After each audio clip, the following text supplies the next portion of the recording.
Good evening. Imagine that you wake up in a hospital in the year 1854, right in the middle of the Victorian era. It's surgery day. You don't see anesthesia used on anyone. Chloroform is in fashion, but dosing it is more art than science. And science in the Victorian age is still largely a matter of trial and fatal error. Many patients are expected to bear it bravely, which is code for staying conscious while the surgeon works at the speed of a butcher racing to close up shop. You start to panic. Now, if you're listening in bed with tired eyes and an overthinking brain, you're in the right place.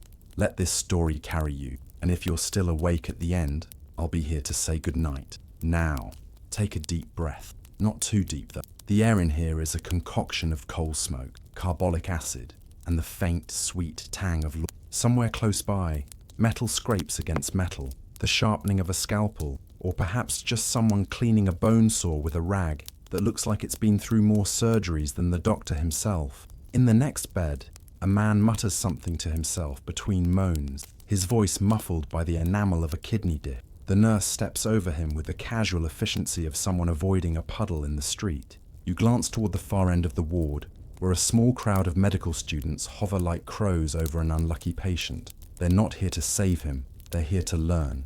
And in this place, your pain is an educational opportunity. Every grimace, every cry, every spurt of blood is a teaching moment. Privacy is a luxury, and dignity is something you surrender the moment you're admitted.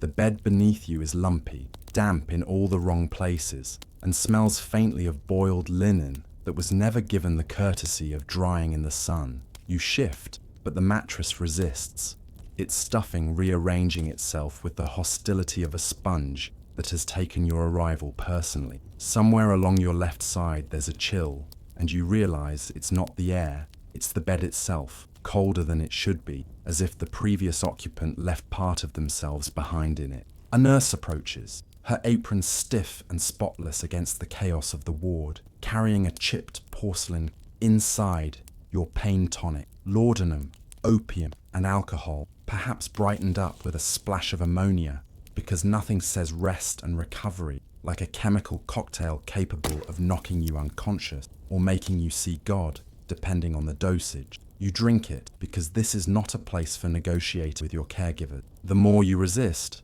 the more you risk finding yourself at the wrong end of a procedure you didn't agree to.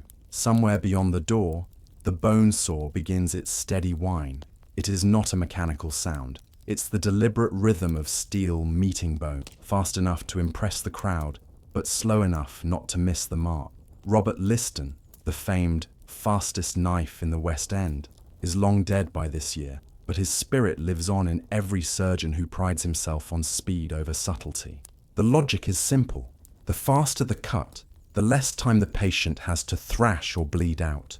Of course, this doesn't account for infection, but germ theory is still a dangerous new idea. And besides, in the minds of many doctors, a bit of pus is simply a sign of healthy healing. You listen as the students murmur to each other, their excitement barely restrained, like boys at a fair waiting for the main attraction. And in a sense, it is one. Surgery here is as much spectacle as science. The patient is hoisted onto a wooden table stained with the ghosts of dozens before him, the instruments gleaming under the weak winter light. The crowd leans in as the surgeon rolls up his sleeves. No one asks about washing hands. No one even thinks so. And you're lying here, listening, knowing that you could be next, that the sharp, brisk footsteps coming down the ward might stop at your bed, that the quick little operation the doctor describes so casually might end with you being carried out on a stretcher, covered from chin to toe in a blanket that does not quite hide the stillness beneath. Victorian medicine will make you believe in miracles, because if you walk out of here alive, that's exactly. The morning begins not with breakfast, but with a faint slap of cold air as the nurse throws open the windows. This is ventilation, the Victorian answer to infection control, based on the idea that bad smells cause disease. Miasma theory is the reigning truth here, so if the ward reeks of death and rotting bandages, the cure is to let in the equally grimy London air, complete with coal soot, factory smoke, And whatever the Thames happens to be belching upstream today, it's like fighting a kitchen fire by opening the oven door.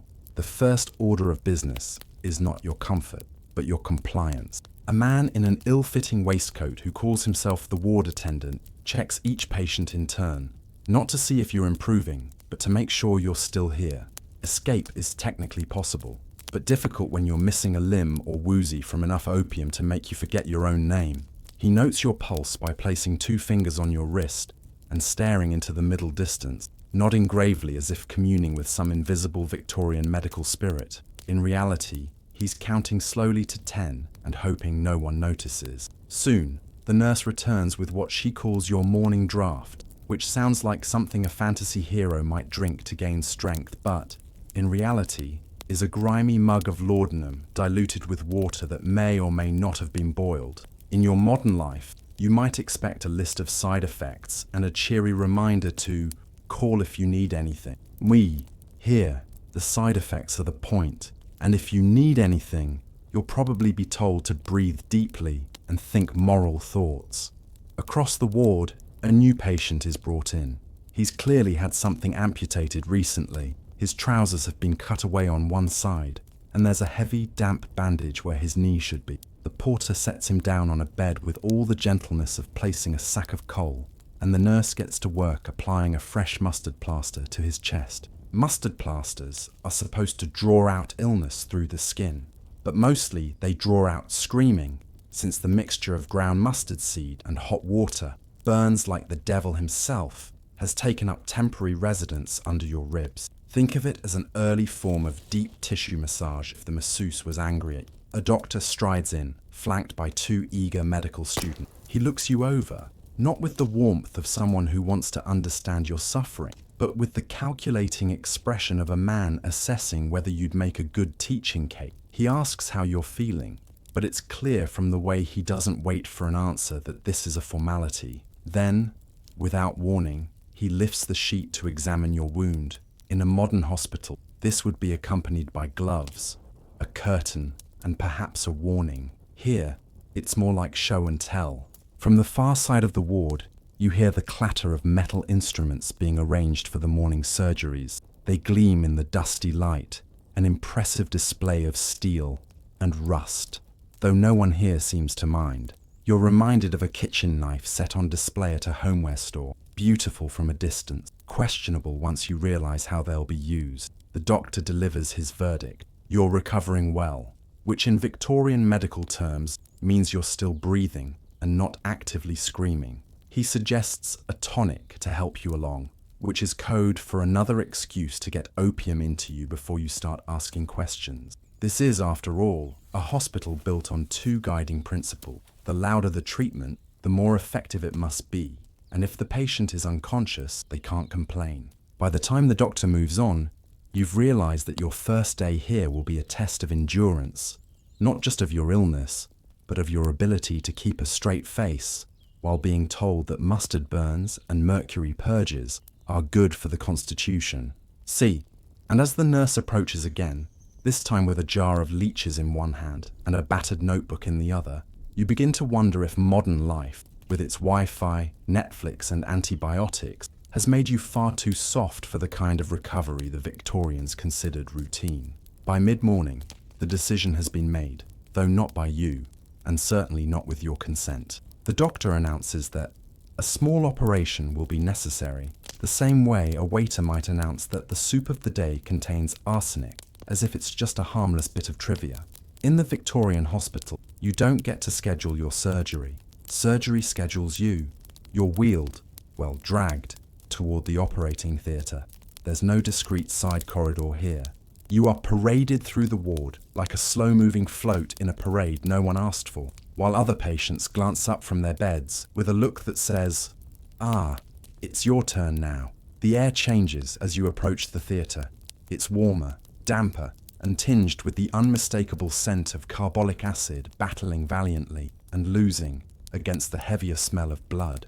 Inside, the room is arranged like a lecture hall, complete with tiered seating for the medical students who have gathered to watch you be sliced open. They lean forward with notebooks ready, eyes bright with the kind of enthusiasm usually reserved for sporting events or particularly dramatic court trials. In a modern operating room, you'd be surrounded by masked professionals in sterile gowns. Here, the surgeon might still be wearing the same coat he wore to breakfast. If you see stains on it, they are not decorative. You are placed on a wooden table, not a gleaming steel one, not padded, just wood, stained and scarred from years of practice.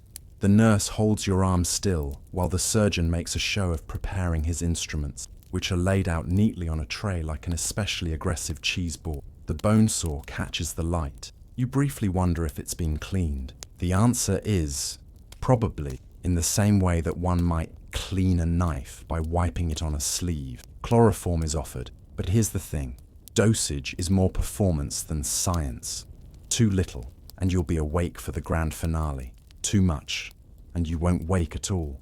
The assistant folds a rag over your face and drips the liquid onto it, counting under his breath in the same way you might count the seconds until the toast burns. A woozy, sour sweetness fills your nose, and then, not darkness, not immediately. Instead, a strange haze settles in. You're aware of the room tilting, the murmurs of the students sharpening into bursts of interest as the first incision is made. You feel pressure, deep, deliberate pressure, and hear the quick rasp of metal against bone. Somewhere in the distance, someone laughs. It's probably not about you. Probably. The surgeon works quickly, his sleeves rolled up, his hands moving with the confidence of a man who measures success in speed. The logic is simple. The faster the procedure, the less chance of the patient bleeding out or struggling. Infection? That's tomorrow's problem. Germ theory is still a radical idea after all. You are vaguely aware of the room's heat, the smell of iron, the shifting of the crowd as they crane to see better. Then, as abruptly as it began, it's over. The wound is closed. Closed being a generous term for something stitched with what looks like coarse upholstery thread, and you are congratulated. The nurse says, "Well done," as if you'd had a choice in the matter. You're carried back to the ward, your head swimming, the edges of your vision soft and untrustworthy. By the time you're back in bed, you can't tell if the pounding in your ears is your own pulse or the distant echo of the bone saw. Your mouth tastes of chloroform, copper, and something faintly medicinal, which in this context probably means it's poisonous. The nurse presses a cup into your hand, another draught of laudanum. She calls it for the pain, but you know by now it's also for the silence. And so you lie there, drifting in and out of a fevered half-sleep, while somewhere else in the building, another patient is being wheeled in, and the crowd is gathering. You wake sometime later, hours, maybe a day, maybe several, but time in a Victorian hospital isn't tracked by clocks so much as by the arrival of the next indignity. The surgery haze has thinned, but the pain has settled in with the permanence of an unwanted roommate. The nurse appears, carrying a porcelain mug with the confidence of someone who knows the only rule here. Whatever is in the cup, you drink it. It's laudanum again, which by now is less a painkiller and more a house blend, like the coffee at a diner that's been reheated since dawn. Opium, alcohol, and water of questionable origin. In the modern world, this would come with a pamphlet of side effects and a series of legal disclaimers. Here, the only side effect worth mentioning is stops the patient from complaining. Not long after, the apothecary visits your bed. He carries a tray of glass bottles and tiny jars, each one labelled in curling script, the names sounding like they belong on a poison control list. And they do. Calomel, a mercury-based purgative, is offered with the same casual tone someone might use to offer you a mint. It's said to cleanse the system. In reality, it strips the lining from your intestines with the enthusiasm of a landlord repossessing furniture. You try to refuse, but the apothecary reassures you that everyone takes it. That's not comforting. In Victorian medicine, everyone is also taking arsenic tonics and cocaine-laced cough syrup. When the calomel begins to take effect, the nurse applies a mustard plaster to your chest. Imagine someone spreading hot mustard over a damp cloth and pressing it against your skin until it burns enough to make you consider confessing to crimes you didn't commit. The theory is that it draws out illness through the skin, though exactly what is being drawn out, apart from your will to live, remains unclear. Then come the leeches. The nurse addresses them by name, as if that makes the experience more charming. You are introduced to Albert, who will be responsible for improving circulation by latching onto your skin and drinking your blood until he's the size of a small sausage. There is no anesthetic for this, because, as the nurse cheerfully explains, it's only a pinch. She says this while holding a jar of writhing, eager black ribbons, each one determined to play its part in Victorian wellness. When the leech session is done, your wound is checked. Infection is common, but the prevailing wisdom here is that a certain amount of pus is laudable, a good sign. The smell suggests otherwise. The dressing is changed, the stitches inspected, and a new concoction of powdered charcoal and hope is sprinkled liberally over the area. Recovery in this setting isn't about rest, it's about proving moral fortitude. You're expected to sit up, to eat, to endure.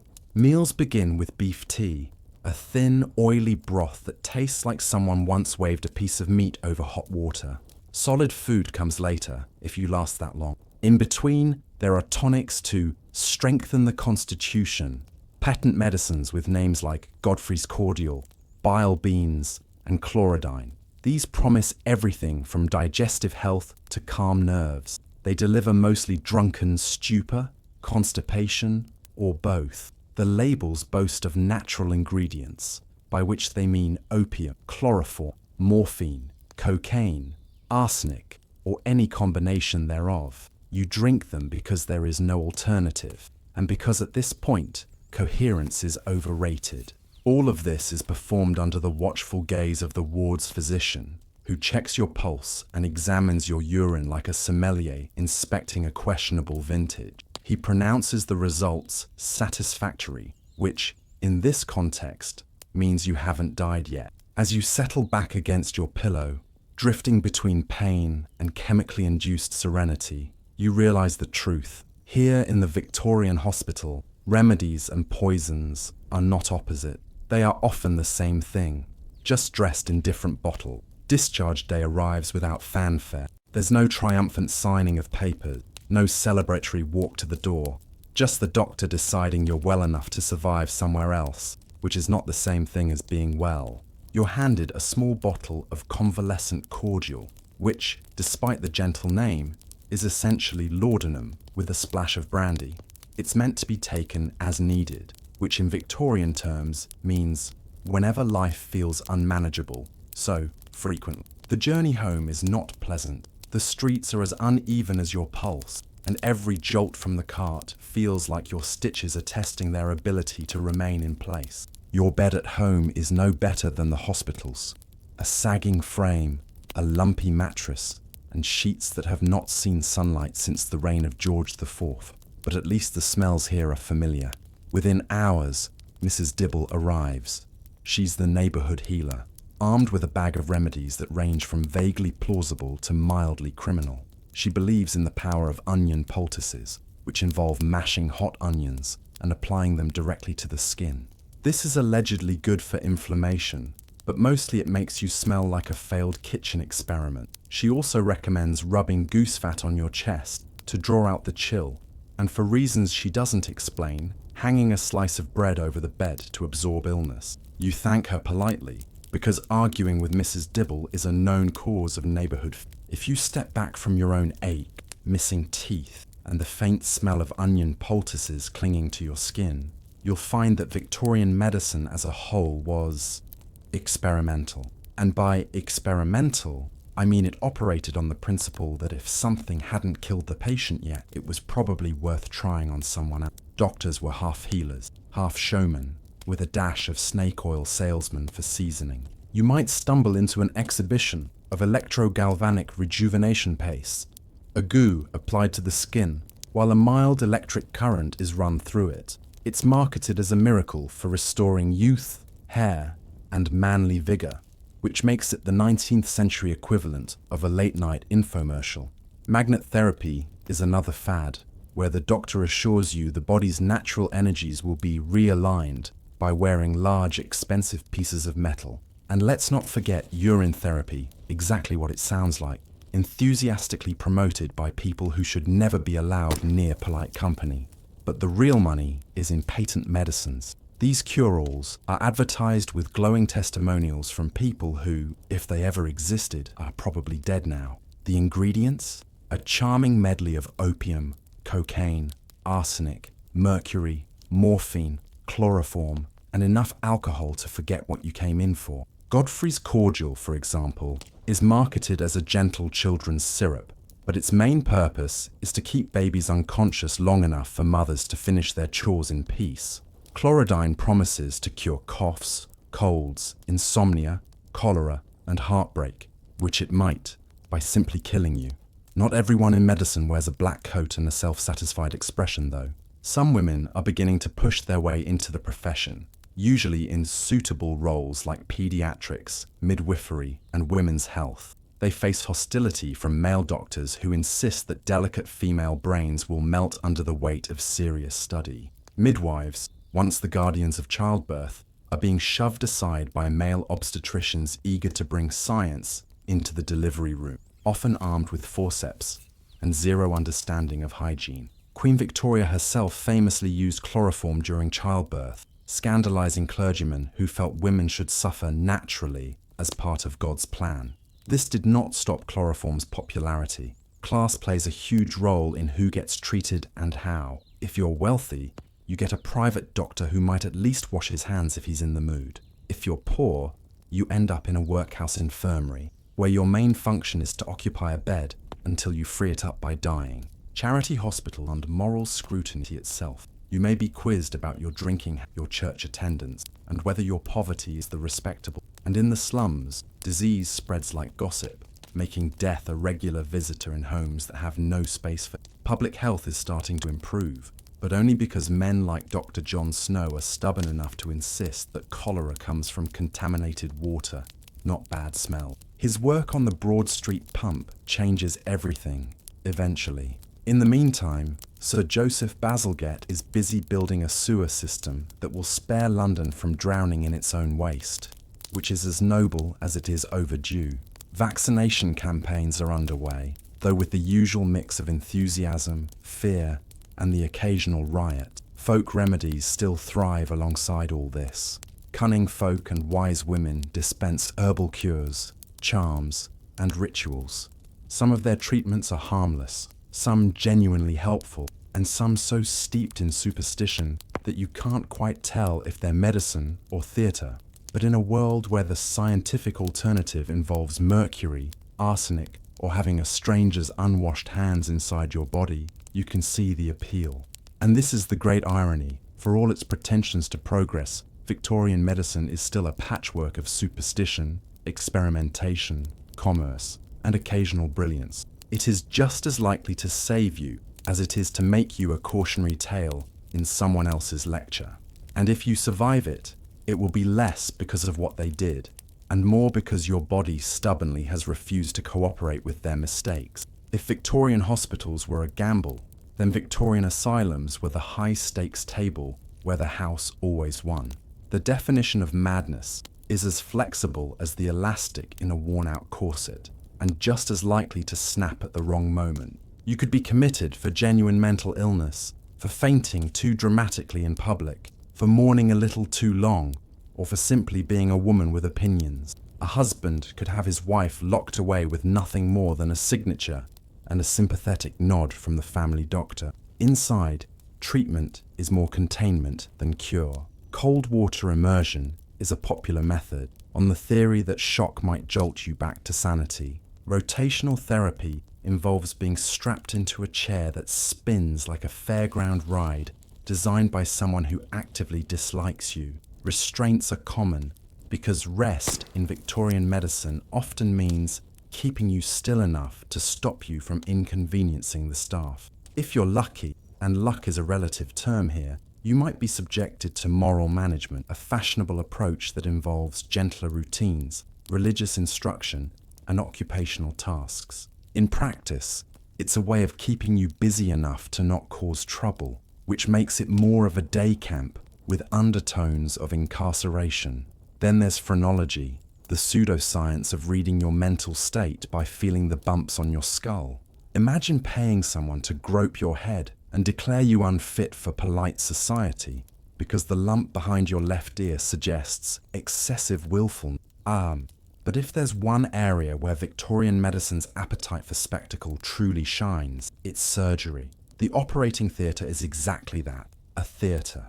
Picture a large, tiered room with a table in the middle, a spotlight of weak daylight falling through the high windows, and a crowd of medical students leaning forward like they've queued for hours to see the season's most anticipated performance. The patient is the star, though they rarely enjoy the spotlight. Before antiseptics and antibiotics became standard, the only real defense against death on the operating table was speed. A surgeon's reputation wasn't built on gentleness or precision, but on how quickly he could complete a procedure without dropping the knife. Joseph Lister is starting to make waves with his antiseptic techniques, but for many surgeons, carbolic acid is still just something you dab on occasionally, like a particularly aggressive cologne. Anesthesia, chloroform, and ether is slowly gaining acceptance, but dosing it remains more art than science. Too much, and the patient dies before the incision.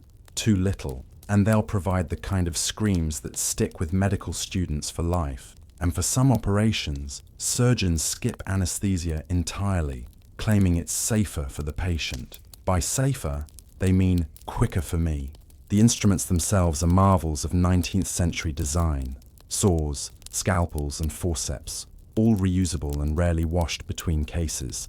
In a modern kitchen, you'd at least run the knife under hot water before using it again.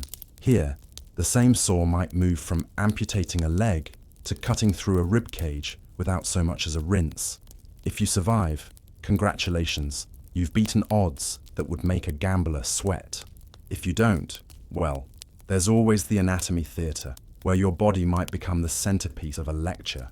The Victorians are nothing if not resourceful. In death, you can still be useful, even if your consent was never part of the arrangement. And as you lie back in your bed, after another long day of listening to bone saws in the distance and smelling the sharp tang of carbolic acid that never quite covers the scent of decay, you realize that in the Victorian world, there's really no such thing as safe. There's only slightly less dangerous than yesterday. If you've survived the hospital and the surgery, congratulations. You're now ready for phase 2 of Victorian healthcare, self-medication. This is where the real fun begins. Forget sterile blister pack and pharmacy disclaimers. The Victorian medicine cabinet is a chaotic gallery of glass bottles and tins, each one promising miracle and delivering, well, something. Let's start with laudanum, the undisputed star of the age. It's opium dissolved in alcohol, a soothing brown liquid prescribed for headaches, toothaches, coughs, colic, and nervous conditions. If you're an adult, you drink it by the spoonful. If you're a baby, it's served in drops to keep you quiet, naturally. Modern parents debate screen time. Victorian parents debated whether 3 or 4 doses a day would get them through the laundry. Then there's cocaine, a miracle leaf extract that dentists and doctors swear by for numbing pain. Cocaine toothache drops are a household essential, often kept right next to the sugar jar. The label says apply directly to the gum, but there's nothing stopping you from applying it directly to your mood. Heroin makes an appearance too, not as the back alley villain it is today, but as a respectable cough remedy from Bayer. A teaspoon before bed, and you won't cough, or wake up for the next 8 hours, maybe longer. If you prefer your medicine with a little more danger, there's arsenic. Yes, the same poison used in murder mysteries. In small doses, it's marketed as a beauty tonic for pale, clear skin, because nothing says healthy glow like slowly shutting down your organs. Mercury is also popular, especially in the form of calomel, to purge the system. It does, dramatically. Belladonna, or deadly nightshade, is used in eye drops to dilate pupils, creating the soft, wide-eyed look fashionable among the well-to-do. Side effects include blurred vision, hallucinations, and minor detail, death, but in the Victorian beauty hierarchy, seeing clearly ranked far below looking pretty.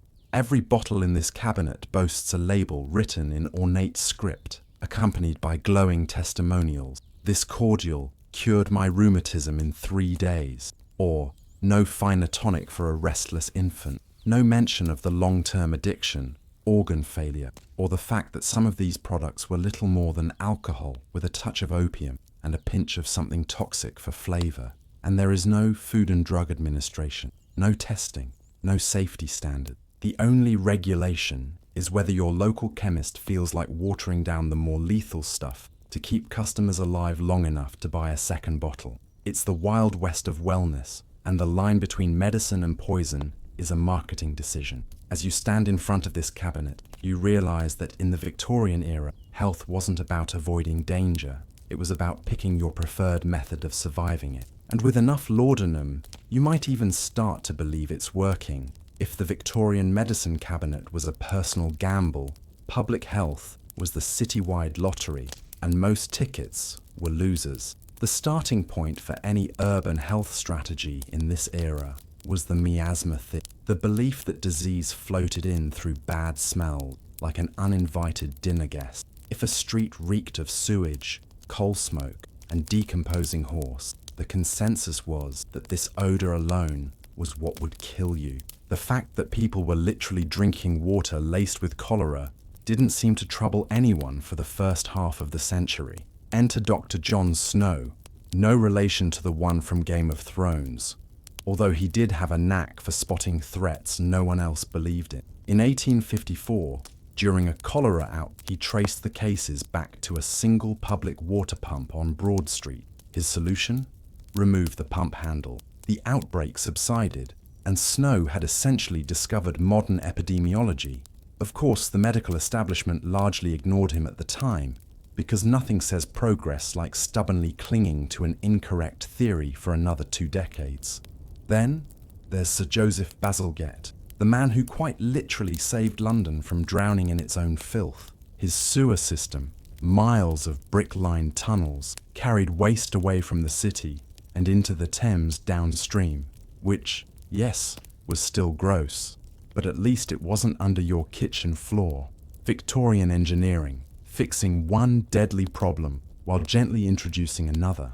Vaccination campaigns were underway too, mostly for smallpox, and while they saved countless lives, they also sparked outrage. Some people refused on moral grounds, others on religious ones, and still others because they didn't trust a system that thought arsenic was a health supplement. Anti-vaccination leagues sprang up, holding meetings that sound suspiciously like certain modern Facebook comment threads. Public health wasn't just about keeping people alive, it was also a weapon. Authorities used sanitation inspections to justify demolishing poor neighborhoods, forcing residents out under the guise of disease control. Entire streets could be cleared with little more than a red chalk mark on a door and the declaration of unfit for habitation. Never mind that the new housing was unaffordable, the goal was to make disease less visible to the wealthy, not necessarily to eliminate it. And then there was fumigation. If an outbreak struck, inspectors would arrive with sulfur, vinegar, and the kind of determination usually reserved for exorcisms. Bedding would be boiled, walls scrubbed, and windows flung open in January, because cold air, in the Victorian mind, was as cleansing as it was pneumonia-inducing. Sometimes they'd burn tar in the streets to purify, filling entire neighborhoods with a haze that probably cured nothing but did a fine job of making. Yet, in the midst of all this, genuine progress was taking. Cities began to understand that infrastructure, clean water, proper sewage, waste removal, could transform public health more than any tonic or tincture. It was slow, it was uneven, and it was riddled with hypocrisy. But it was the beginning of a truth we now take for granted. Preventing disease works better than treating it. Not that this made Victorian life any safer for you personally, because no matter how advanced the sewers, or how efficient the pump handle's removal, if you stepped on a nail and went to the hospital, you were still one chloroform overdose or a dirty scalpel away from being remembered as a case of interest in someone's lecture note. If the hospital was where you went when you could afford to gamble with your life, folk remedies were what you turned to when you couldn't, or when you simply had the good sense to avoid the bone saw. In every neighborhood, There was someone who knew the old ways, usually a wise woman, a cunning man, or your aunt who claimed she could cure anything with vinegar, a copper coin, and a firm belief in her own authority. The Victorian countryside was a patchwork of herbal knowledge and sheer guesswork.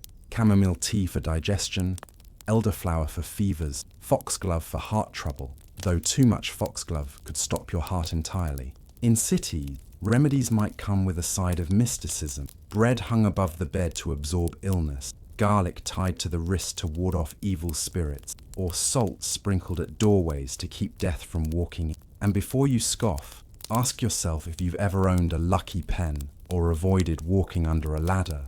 Same principle, just with more onions. Some remedies had a genuine basis in reality. Willow bark tea, for instance, contains salicin, the natural precursor to aspirin. Honey worked as an antiseptic long before antiseptics were a thing.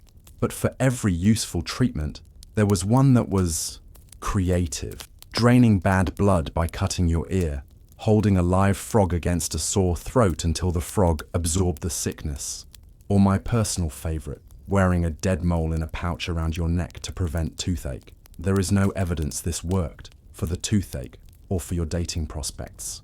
Even polite society dabbled in superstition, though they dressed it up with better manners.